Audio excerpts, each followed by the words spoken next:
to pray. There's no angels where I go, only pieces that are broken, scattered dreams across the floor. I'm home.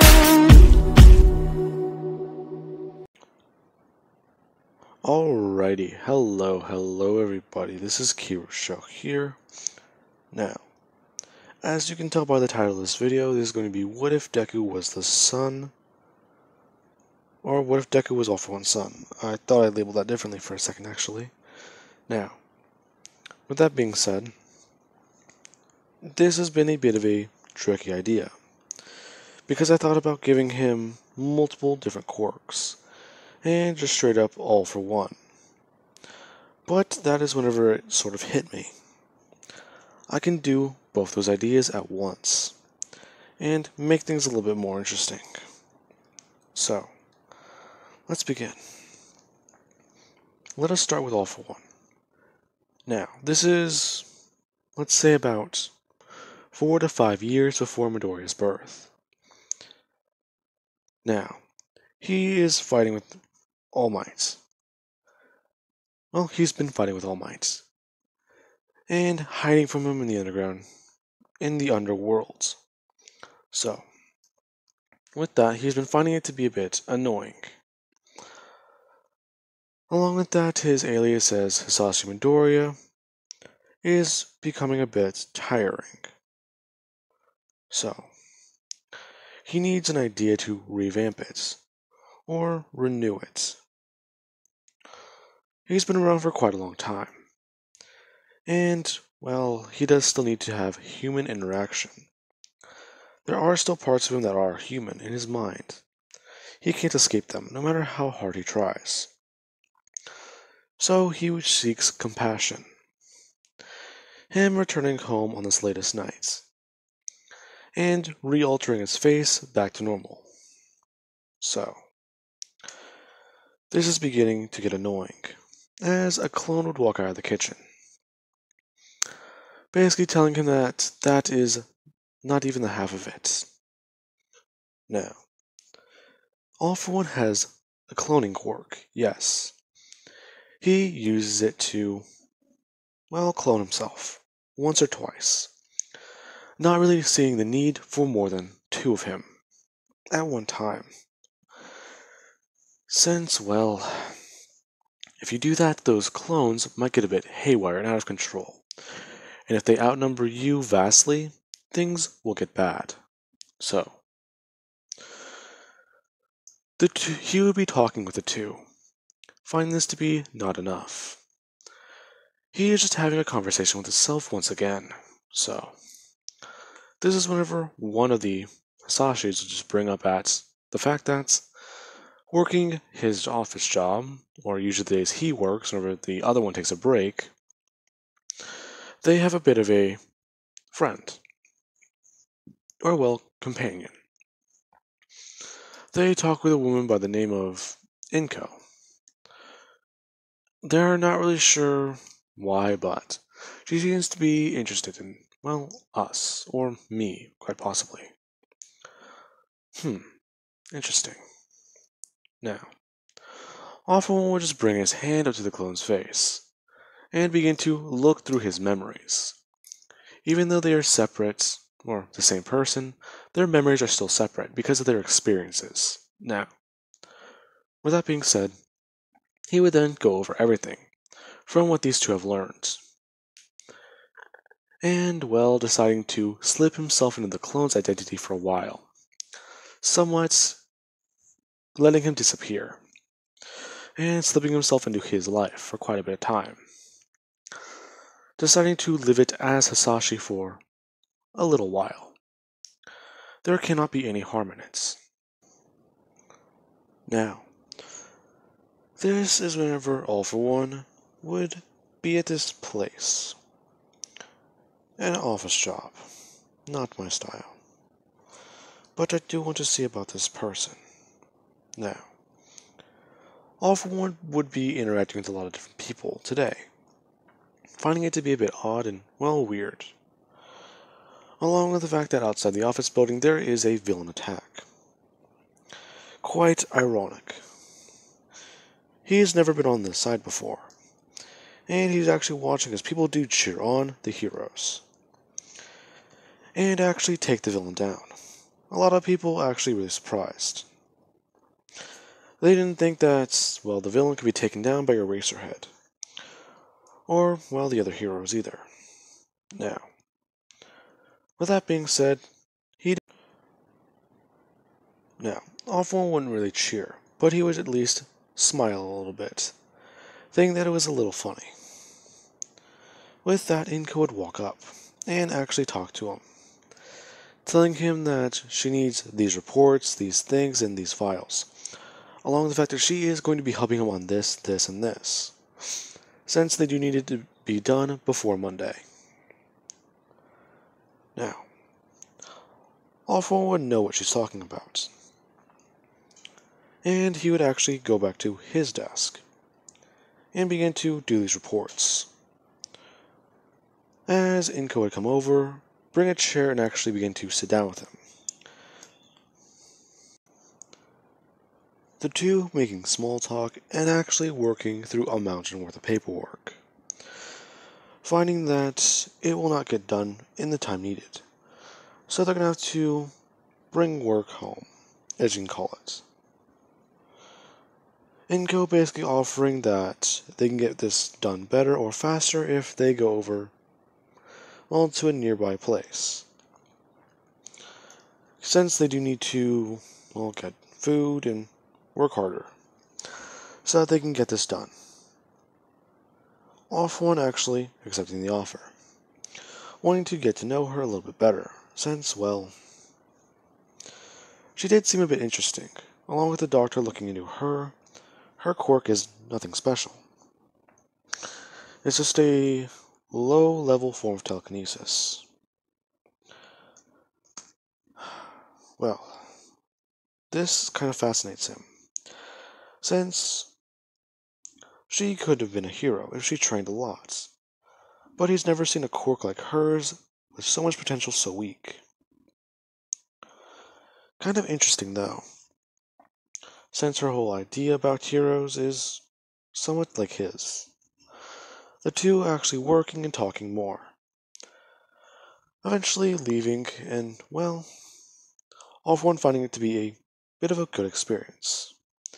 Beginning to maintain more and more of this normal life, disappearing from the underworld for quite some time. Now, let us cut to about roughly 3 to 4 years later. And, well, things are a bit odd. Hisashi Midoriya has been out for quite some time. Along with that, he has taken away his other clone, deciding to live this life. It may not last forever, but things will be quite easy. So, him and Inko would be talking more and more. They are going to get married fairly soon, and he has found her to be quite interesting. Along with that, the experiences they have outside of work are a bit fun. Him actually talking with her about her quirk, along with his fake one that he has as Hisashi, fire breathing. Him wanting to at least show her that she can do what she sets her mind out to be,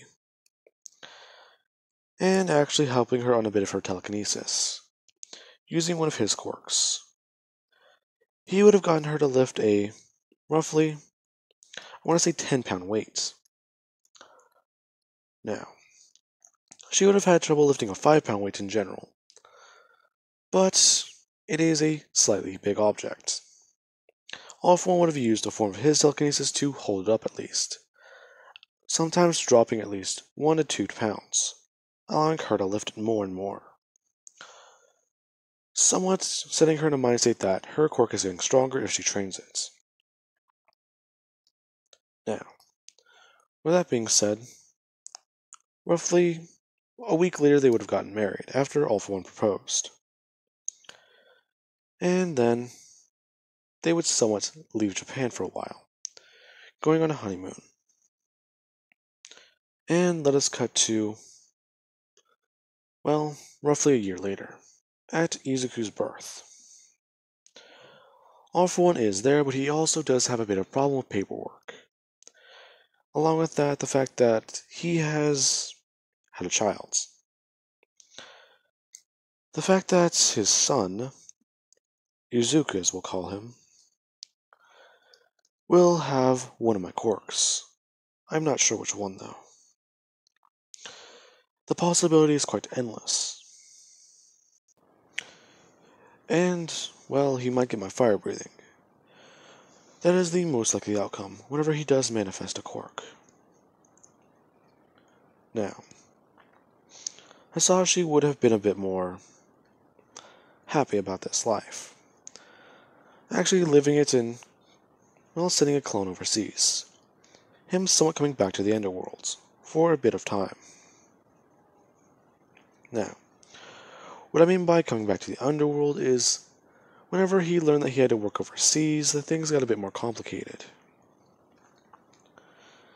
He decided to come back to this life for a bit of time, popping up once again, being back on All Might's radar, wondering where the villain has been for quite a while, expecting it to be a bad answer. Surprisingly, it would not be though. Now, this is whenever... that does work. This is whenever All Might would have been looking around and poking through some things. Not really sure where the villain is, but at least finding that his life's been a bit more complicated. Now then, Midoriya was not born with his quirk. In fact, he will not manifest it yet. Things are going to be getting a bit more complicated. Now, Inko does at least train her quirk and, well, mess around with baby Deku,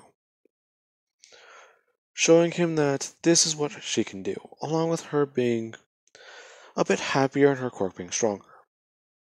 She is able to actually pick things up and pull them to her with one go. This will be quite an amazing thing. Along with that, growing up Deku, he does aspire to be like All Might. And he would be visited by his dad, being able to at least remember and see him a lot more than in canon. So, this is whenever we'll cut up to Deku at the age of 4. And everyone is showing off their quirks at school. Along with Deku. He's just, well, thinking about his quirk. What will it be when it manifests? This will be quite interesting. And he really wants to know the answer. Until one day, Bakugo is showing off his explosions. Or his little sparks. And beginning to talk about, well, what he plans on doing with his quirk. About how things will be very easy for him whenever he becomes a hero. The top-ranking hero, in fact. Now, with that being said, Deku, he would have been able to figure things out a bit more, thinking that he is going to be quirkless for a little while, or probably a late bloomer. Not really sure which one, finding the answer to be a bit frightening. Whenever he does actually bring his hands up, and stare at them. Somewhat, well, seeing a spark. His hands popping with explosions. And he's a bit confused. Somewhat showing this off, saying that his quirk is just like Kachan's. Well, Bakugo, he's just trying to use his quirk, holding up his hands and trying to mess with Deku. Until he does push him over and say to give back his quirk. That is his quirk. Deku a bit confused, along with quite a lot of the teachers. Somewhat watching Deku throw these sparks in his hand. Now, with that, Deku is confused and a bit scared. Kind of trying to figure out how to give it back. But he can't. He's not really sure why. Until the school does call the doctors, or doctors and Inko. Basically explaining that her son's quirk manifested, and they're not sure exactly what it may be. But it has something to do with other quirks. Inko basically arriving at the school and finding the situation, along with Mitsuki. finding that Midoriya has taken Bakugo's quirk, or is at least siphoning out of his body. Something like that. It's gotta be that. As she thinks Deku has a copy quirk. Now, that is not the case. Since if Deku had a copy quirk, Bakugo would still be able to use his. So they would be going to the doctor to try and figure this out. Now, the doctor they go to, it is the same one as in canon. And he's actually All For One's doctor. All For One assigned him to Izuku, in case his quirk did manifest, thinking that things will be a bit easier.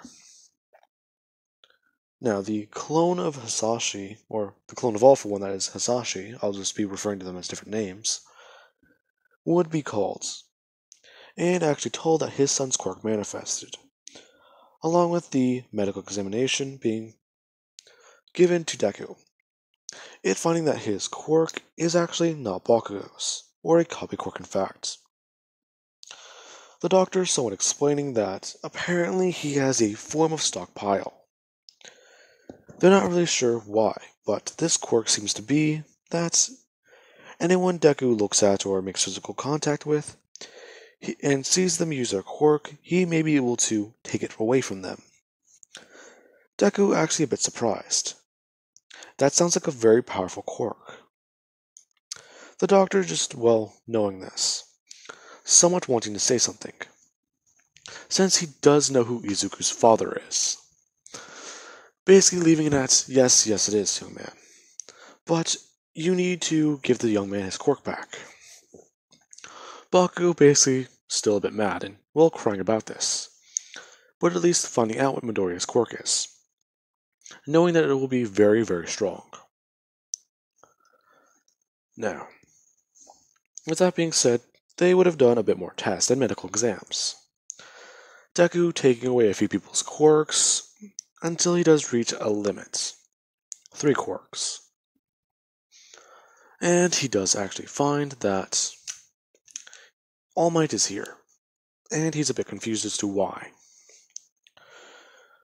Now, whenever he does give back these quirks, he actually does give back Bakugo's. And he does apologize for taking it. And he is crying whenever he does apologize, so this is a bit more interesting. Along with that, the teachers somewhat were talking about it. And eventually gossip got out. So, it leaked to a hero, close to All Might, until they did actually bring it up to him. And he would come to the hospital, finding the situation with a little boy, thinking that this is, a unique instance.